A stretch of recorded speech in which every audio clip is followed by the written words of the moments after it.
really like this movie. This is the one that feels most Oscar baity to me, but I still really liked it. You got 3 leads, and I just thought it was just a really fun movie. And you also have to understand that I watched this movie after watching Manchester by the Sea and Moonlight. Those are the 2 movies I watched before that, and then those are pretty heavy. Right, it was a kind of a breath of fresh air after. And this guy's in Moonlight too, right? Yeah, Mahershala Ali. Yeah, he's having a big year. Yeah. Busy. I mean, you're the only one who can really speak about this movie too much. I watched pretty much up to this point where they're having this little barbecue between Taraji P. Henson and Mahershala Ali. I don't know. I can see what you mean about it being a bit more lighthearted. It definitely is. I mean, the stakes of this movie, you understand basically right away. It's the space race. We all understand what this. They're trying to beat the Russians. Blah blah blah. But then, obviously, the fact that they're black women in that time is what creates the drama, basically. Yeah. Right? Our racial. It's not even undertones. They're overtones. Racial. It's systemic racism, right? It's normalized racism at that time, right?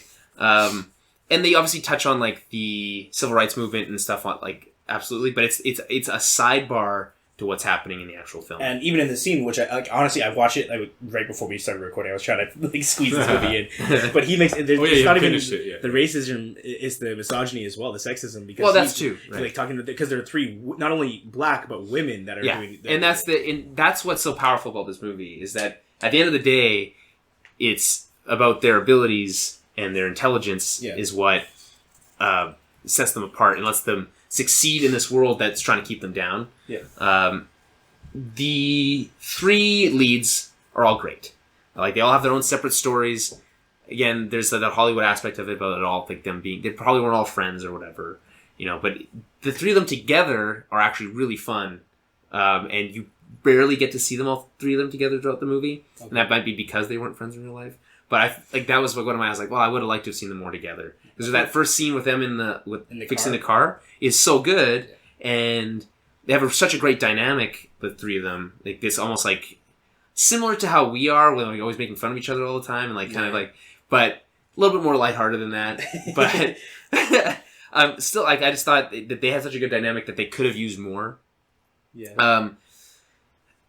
I mean, there's. Can I just say I am in love with Janelle Monáe, and she's also in Moonlight, by the way. Both her and Mahershala Ali are both. Mahershala, you're getting really good at saying it. You have to. I don't know if I can say that. I keep wanting to say like Maharaja. Do you know where you first saw him though?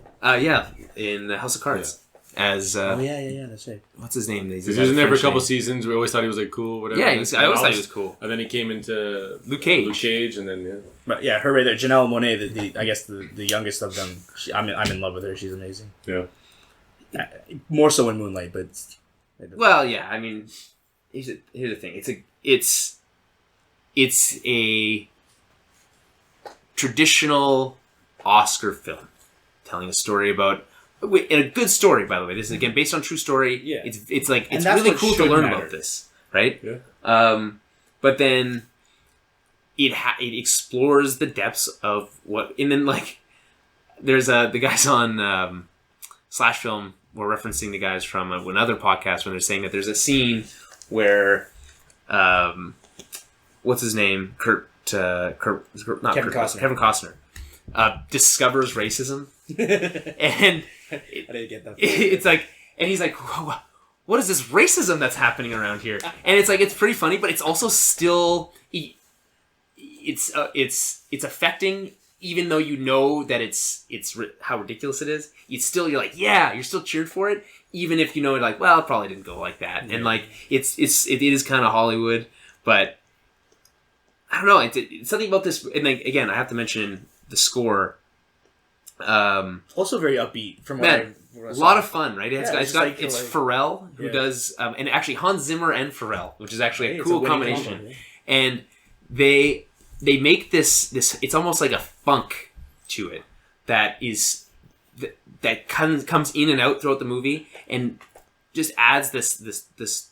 It keeps it from getting too down, and really keeps it moving at a good pace. Yeah.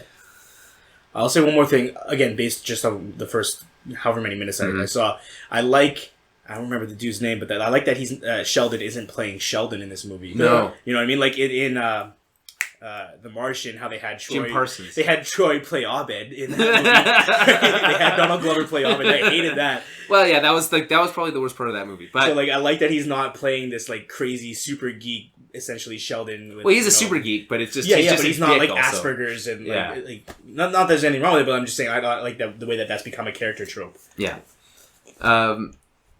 It uses characters like people that we like. Jim Parsons, you said Some people like. Some people like.